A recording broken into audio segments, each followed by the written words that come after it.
Welcome to your monthly horoscopes for your sign. I want to give a big thanks to all the people who are supporting the Patreon. This is honestly sponsored and funded by you. I'm so grateful and appreciative. And I recommend watching and listening for your rising sign first. That will be the most accurate. Horoscope means observing of the hour. So you want to make sure that you have the most accurate read and then your sun sign next. Now, this is an overall arching horoscope for your rising sign. Remember to take into consideration your personal planets, your time lord, the different timing techniques that there are in astrology. So leave what does not resonate and take what does resonate. I'm also teaching an astrology one-on-one course class this fall, slated to be September 1st, 2025. There is a form down below just to get an idea of where everyone's at. It's only 5 questions if you're interested in learning how to read your own chart, because I'm all about teaching you how to fish. So anyway, thank you again so much, and let's go to your sign. Hello, Sagittarius. Welcome to your August forecast. I have great news for you. Your chart ruler will make the luckiest aspect of August and possibly 2025. On August 12th, Jupiter, exalted in the sign of Cancer, will meet up with Venus in Cancer at 14 degrees, as well as the fixed star of Sirius, which is a very benefic star. But before we get into that, I think what Sagittarius risings have been kind of going through is securing the financial bag. Um, I think a lot of the focus for Sagittarius has been on creating something new, co-creating something that gives you passion and that makes you feel alive again, and even possibly shifts in career and also home and family. So let's get into it. August 9th, August 6th, I'm jumping ahead already. Mars will ingress into Libra. So for the majority of July and the beginning of August, Mars was in your 10th house of career.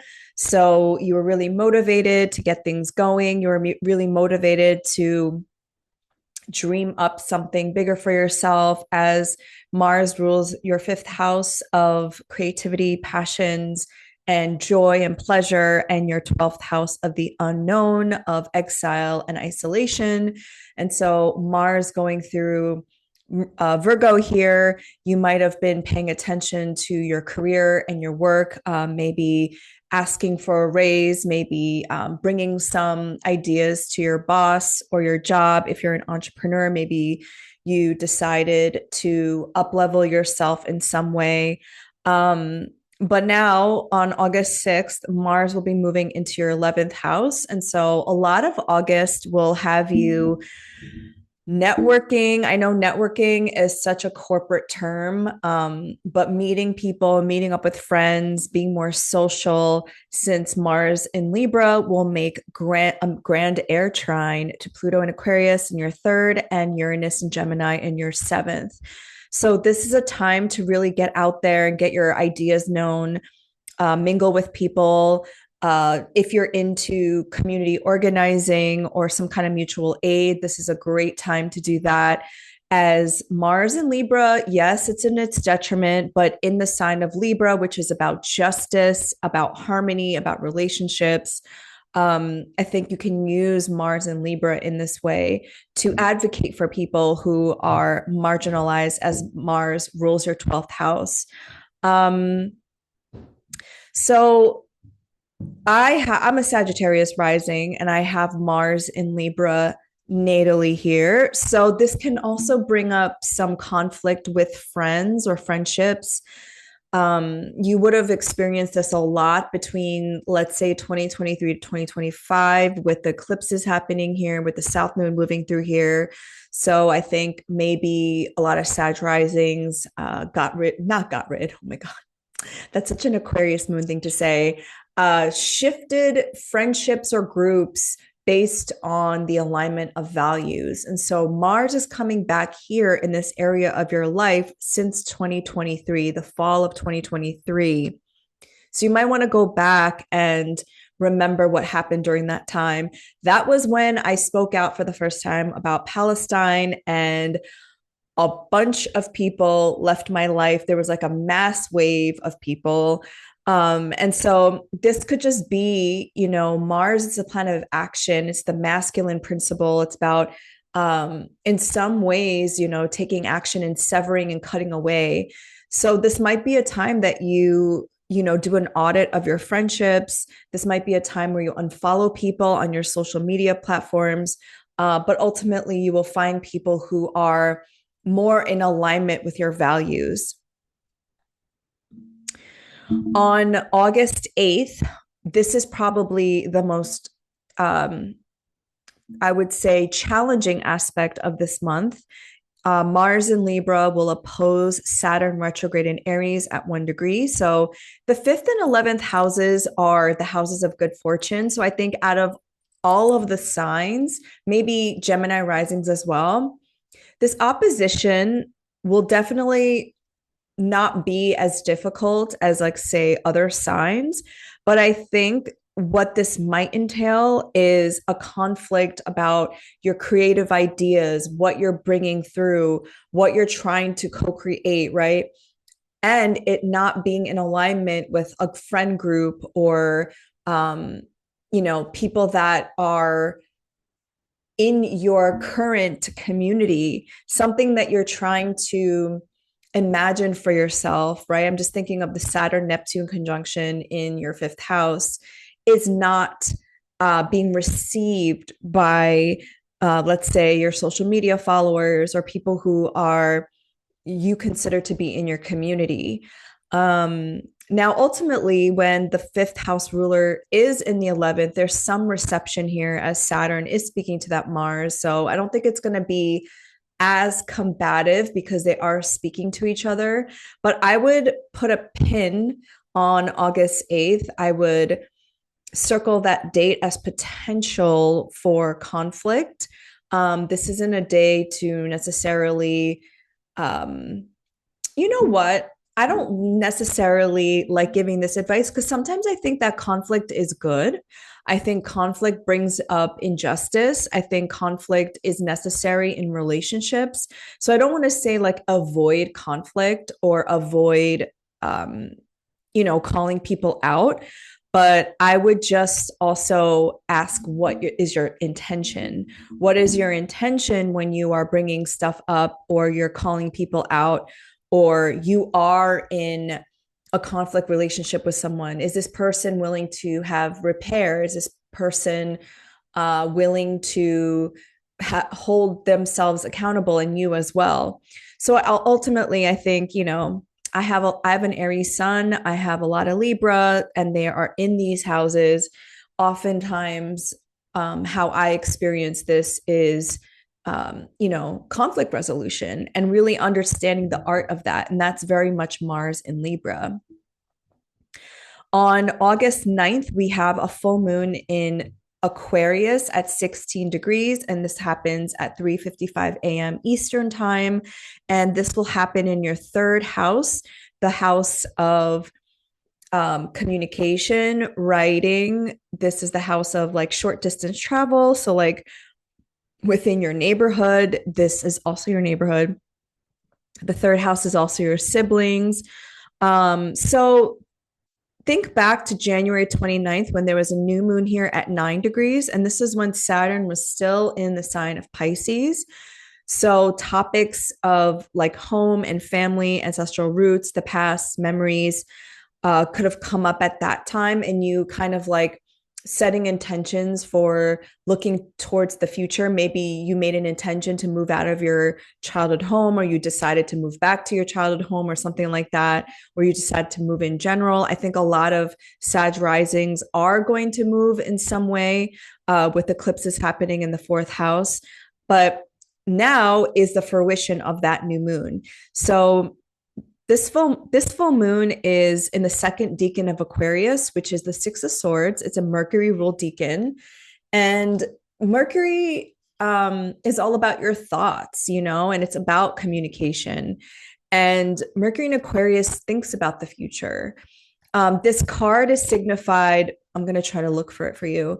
This card is signified by someone rowing a boat. And the two figures in the boat are kind of like, they look like they've been through something. And so I oftentimes think of this because sixes, I think of like help or, another person. I think of sixes as harmony and relationships. So this is like moving to safer shores, safer waters, calmer waters. And maybe someone is going to help you out along the way. Um, that's kind of like what I was referring to in the beginning with like Mars and Pluto in Aquarius in your third house, Uranus in Gemini. You're getting help from all these outer planets in your social houses. So this could just be an era for you of getting help, receiving help. And like we're going to talk about this next, this transit of Jupiter in the eighth house, but this is the Six of Swords, like I was mentioning. And yeah, so I think a lot of Sag risings have maybe even gone through some relationship things with Jupiter, your chart ruler, in the seventh house. How I've experienced Jupiter transits through Gemini have not always been positive.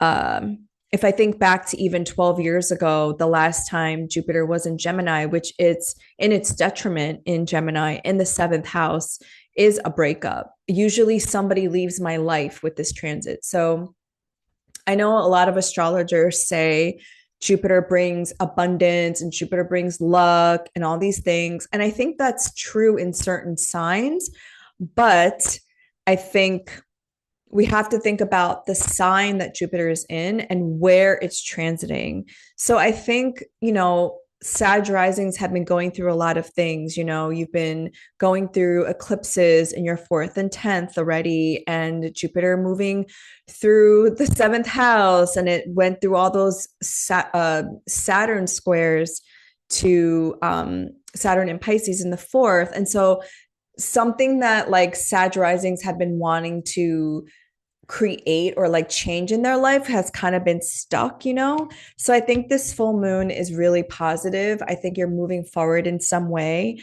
Again, like literally you might be moving neighborhoods as signified by the third house. This could be you're starting your like podcast, or you're writing, or you're being more outspoken about something, since the ruler of this full moon is in Aries in the fifth. So there is some kind of creative inception happening here. Now, just to fast forward a little bit to the future, Saturn and Neptune will be at an exact conjunction February 26th, I believe, of 2026 at 0 degrees of Aries. This is such an important seeding moment, inception point in your chart, because the fifth house is in a trine to you. So if you are an early degree Sag rising, this is such an auspicious moment.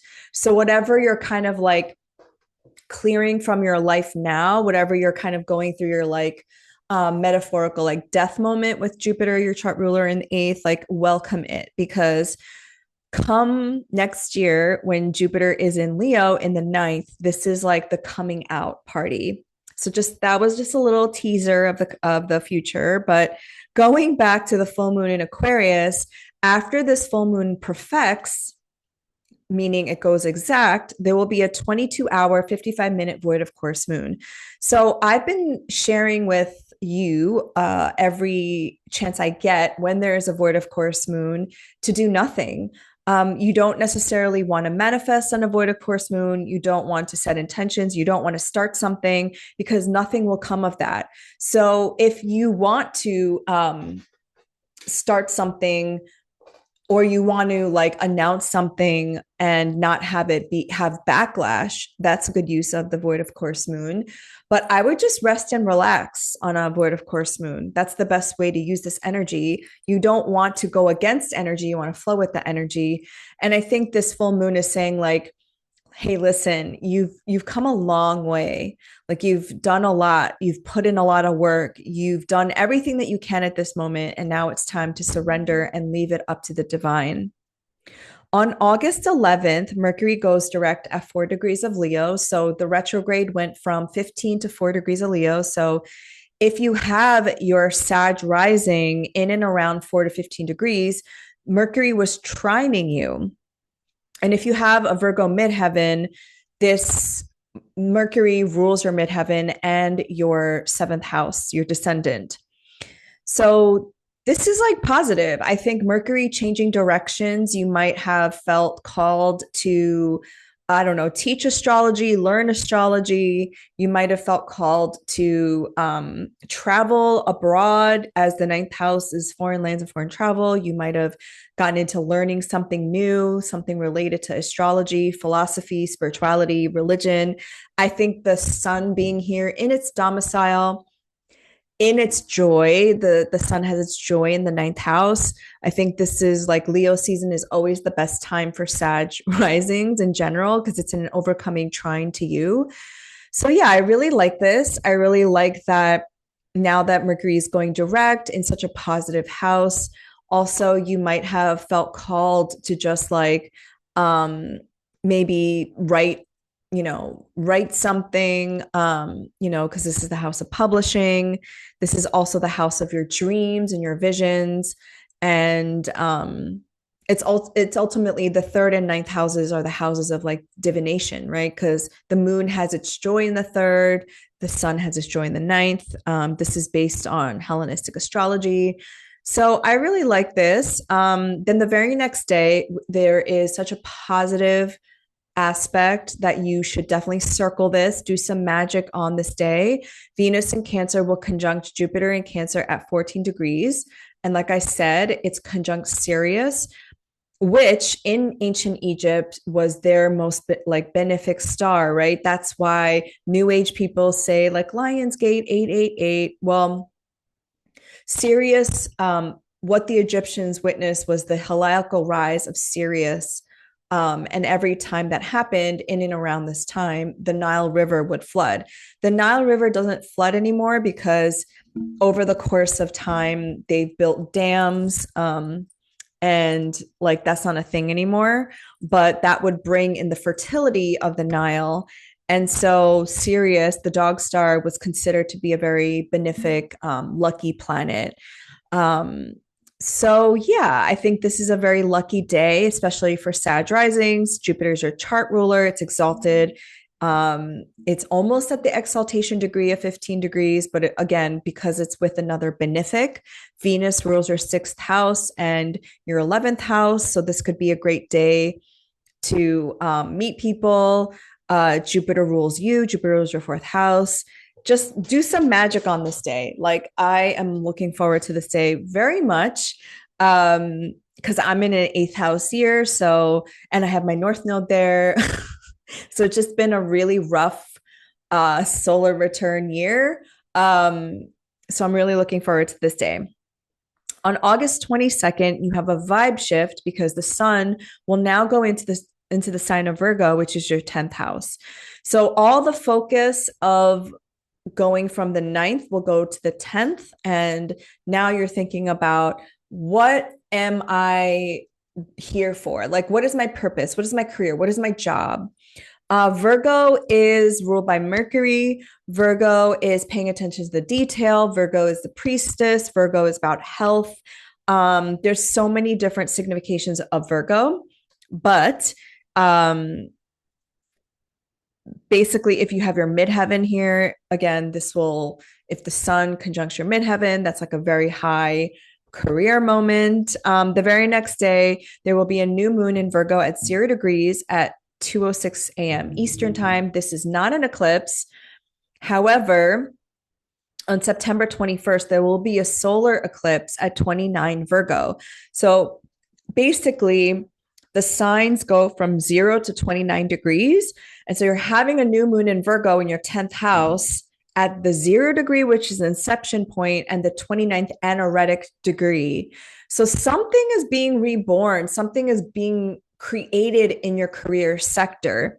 Now, the South Node is here. So there's some kind of decrease. Maybe Sag risings are shifting their career. Maybe you're deciding that the thing that you're doing isn't giving you pleasure or fulfillment anymore. And so you're like, you know what? Like, I'm going to do something else.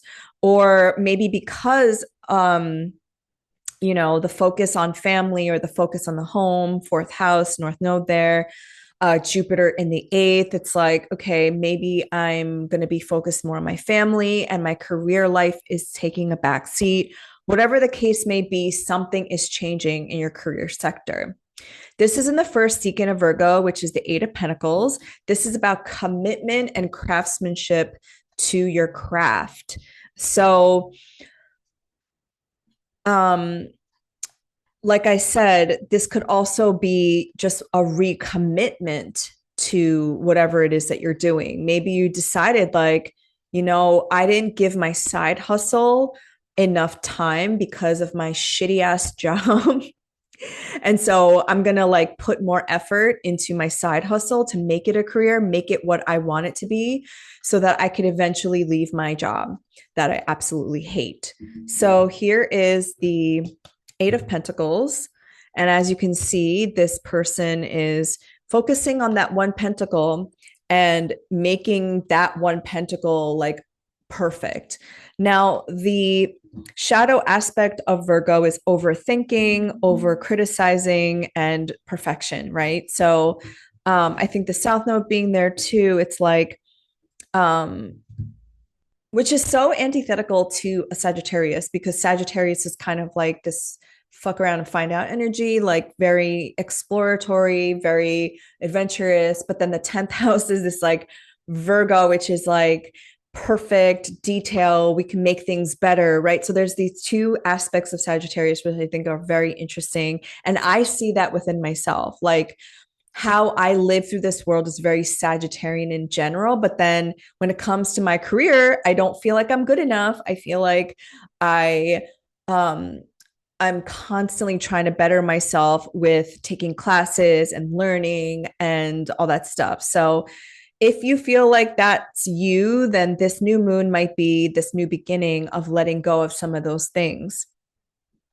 What I find interesting embedded in this new moon chart is that Uranus, Neptune, and Pluto, all the outer planets, are at 1 degree, which, according to Nikola Stojanovich's degree theory, which this isn't like Hellenistic astrology, this is more, I guess, modern astrology. It's called degree theory. Is that the 1 degree is ruled by Mars? It's an Aries degree. And these placements are about expressing your personal goals and moving their vision forward. So again, like this 0 degree new moon at the top of your chart, right? It's like this new vision for yourself, your personal goals, and then all the outer planets. Uranus in your seventh, Saturn, Neptune in your fifth, Pluto is in your third. And so I don't know. I think Sag risings are cooking up something epic. I think you're trying to create something that's like, with Uranus in your seventh house, which is opposing you. You're trying to create something that is like revolutionary in nature. And so basically what I'm saying is don't give up. Keep doing it, keep doing little by little, and one day it's going to come to fruition. The last aspect I'll talk about is on August 25th, Venus will ingress into Leo. You want to think back to July and August of 2023 when there was a Venus retrograde here. There is also a Mars retrograde here between Cancer and Leo at the end of 2024 to the beginning of 2025. And now there was a Mercury retrograde here. So your Leo house is what I'm trying to get at, is changing. Your Leo house is, so I don't go by the houses in signs. Like a lot of people will say the ninth house is Sagittarius. That's more of a modern astrology thing. But a lot of the significations of the ninth house are similar to Sagittarius topics. Like Sagittarius is about like learning and truth seeking and finding your guru, foreign lands, right? But I will have to say that there's something about Sagittarius really understanding your purpose. Why are you here, right? Because the first, fifth, and ninth houses in Vedic astrology are the Dharma houses, Dharma meaning purpose.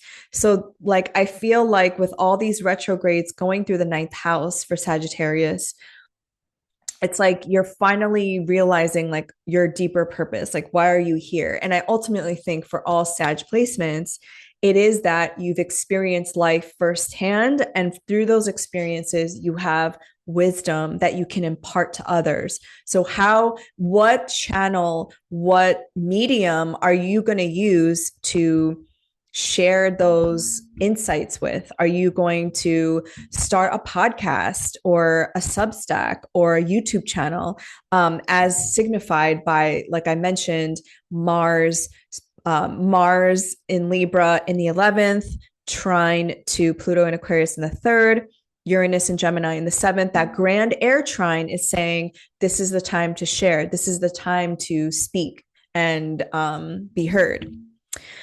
So yeah, Venus also in the ninth can mean that you meet some romantic people on your travels. I think August is a good time. So July was a good time to travel to a place you've already been since Mercury was retrograde, but August is a good place to visit maybe on your Venus line, astrocartography, or going somewhere that you feel attracted to, right? Venus, attraction, and have fun, right?